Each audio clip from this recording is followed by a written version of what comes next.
मध्य प्रदेश शासन की स्थानांतरण नीति के तहत तबादलों का दौर जारी है। विभिन्न विभागों में अधिकारियों और कर्मचारियों को यहां से वहां भेजा जा रहा है। खास बात यह है कि तबादलों में स्वैच्छिक और प्रशासनिक दोनों ही तरह के स्थानांतरण और पदस्थापना शामिल है। बालाघाट जिले के विभागों में पदस्थ अधिकारियों में जनसंपर्क सहायक संचालक, सीएमओ, खनिज अधिकारी, खनिज निरीक्षक, इनका स्थानांतरण शामिल है। वारासिवनी नगर पालिका में प्रभारी सीएमओ दिशा डहरिया का यहां से उनके मूल पद राजस्व उप निरीक्षक के तौर पर चौरई में स्थानांतरण हो गया है। उनके स्थान पर बालाघाट सूर्य प्रकाश उके अब वारासिवनी के प्रभारी सीएमओ होंगे। स्थानांतरण सूची जारी होने के बाद विदाई और पदस्थापना की बधाई देने का सिलसिला नगर पालिका परिषद में चल पड़ा है।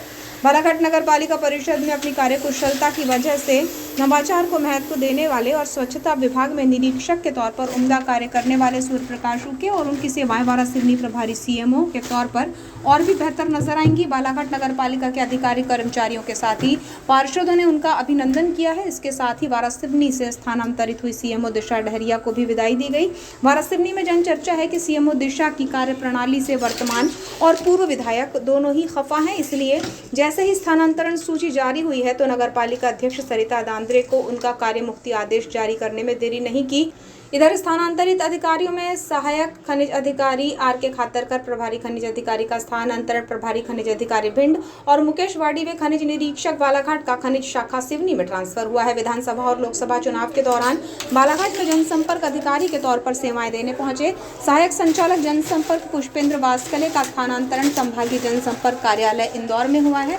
उनका कार्यकाल बेहतर रहा है और उनके समन्वय के साथ ही शासकीय विभागों के सकारात्मक प्रयास, नवाचार और प्रेरक खबरों को लेकर उम्दा काम किए गए हैं। उनके स्थान पर बालाघाट में सेवाएं दे चुके सहायक सूचना अधिकारी अनिल पटले फिर एक बार बालाघाट के प्रभारी जिला संपर्क अधिकारी के तौर पर पहुंचने जा रहे हैं। उनका स्थानांतरण खरगोन हो गया था। लंबे समय तक बालाघाट में बने रहने के साथ ही उन्होंने जनसंपर्क अधिकारी के तौर पर पत्रकारों के बीच अपनत्व का भाव बनाए रखा था। उनके स्थानांतरित होने के बाद से लगातार वापसी को लेकर चर्चाएं चल रही थी, लेकिन अब जाकर ये संभव हो पाया है। जनसंपर्क अधिकारी अनिल पटले से जुड़ी खास बात यह भी है कि बालाघाट में जिला जनसंपर्क कार्यालय को पेपरलेस करने में उनकी बड़ी भूमिका रही है और समयबद्ध तरीके से खबरों का आदान प्रदान किया जाना उनकी कार्यकुशलता का हिस्सा रहा है।